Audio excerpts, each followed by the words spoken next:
Level 6. The enforcer. Some guys are good at earning. Turns out, you're good at violence. When a debt needs to be collected and the guy isn't paying, they send you. You are the terror mechanism that keeps the money flowing. Or maybe you are a specialist in disposal. You know how to make a body disappear. You know which chemical plants have acid vats, or which construction foundations are being poured on Tuesday morning.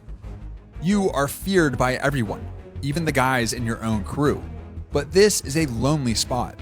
They need you, but they don't like being around you. Level 7. The acting capo. Your captain has a problem. Maybe he got indicted on a RICO charge. Maybe he had a heart attack. Maybe he's under too much surveillance to leave his house. He points to you. You are now the acting capo. You are the substitute teacher, but with life and death power. You are running the crew, but everyone knows the seat isn't really yours. This is a test of your loyalty and your management. You have to keep the envelopes full for the captain while he is away. You have to keep the soldiers in line. If you do a bad job, the money stops and the captain gets angry. If you do too good of a job, the captain might get jealous. He might think you are trying to steal his crew. You have to walk a razor edge. You have to be the boss while looking like you don't want to be the boss. Level 8. The captain. The acting title is gone. You are the skipper. You are a capo. You run a crew of 10 soldiers and hundreds of associates. You control a territory, maybe a section of Brooklyn. You are a mid-level executive. You don't touch the drugs, you don't touch the guns, you manage people. Your primary job is to buffer the boss. You meet with your soldiers in safe places, malls, parks, walk and talks. They give you the envelopes, you give them orders. You are responsible for the income of your entire crew. If the economy is bad, you still have to pay the boss. If the FBI raids your gambling parlor, you have to find a new way to earn by next week. You are also the judge.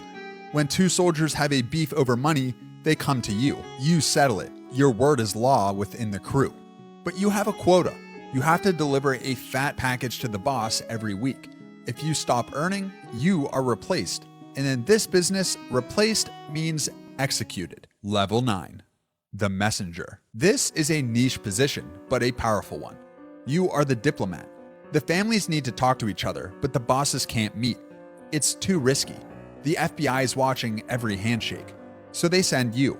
You travel between the 5 families. You carry messages that can never be written down or spoken on a phone. You prevent wars. If a soldier from one family sleeps with the wife of a soldier from another family, you are the one who negotiates the solution before bullets start flying.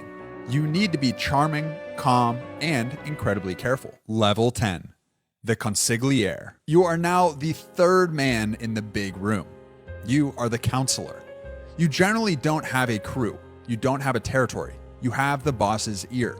You are the only person in the hierarchy allowed to tell the boss he is wrong. When the boss wants to end a captain in a rage, you are the one who says, wait, think about the business, think about the heat. You are often a lawyer, or at least you think like one. You know the intricacies of the law. You advise on how to structure the scams to avoid RICO charges. You are the mediator. When the captains are fighting and the underboss can't fix it, they come to you. You are safe, usually. You aren't a threat to the throne. You are a tool for the throne. Level 11.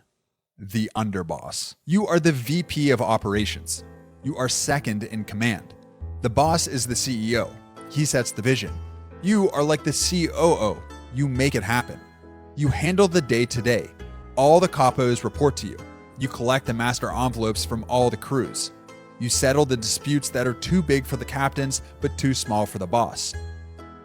If the feds build a case, they usually hit you first. You are the layer of insulation that keeps the boss out of jail. You are also the heir apparent. If the boss dies or goes to prison, the crown usually falls to you. But everyone knows it. That makes you the #1 target for every ambitious captain who thinks he can do a better job. You have to be strong enough to run the family, but submissive enough not to scare the boss. Level 12. The boss, capo, familia, the commission. You made it. You survived the street wars, the prison sentences, and the treachery. You are the father. You sit at the head of the table. You are a ghost. You never touch a gun. You never touch a dollar bill from a racket. You have layers of people between you and the crime. You whisper an order to your underboss, and 3 days later, a rival disappears. You deal with the commission. This is the board of directors for organized crime. You sit with the bosses of the other families and divide the country. You decide who can be made. You decide who dies. You have total power, but you have no peace. Your best friend wants your job. The FBI has a squad dedicated solely to destroying you. There is no retirement. There is no walking away. You stay on the throne until you die in a hospital bed, a prison cell, or on the pavement outside a steakhouse. This is the life you chose.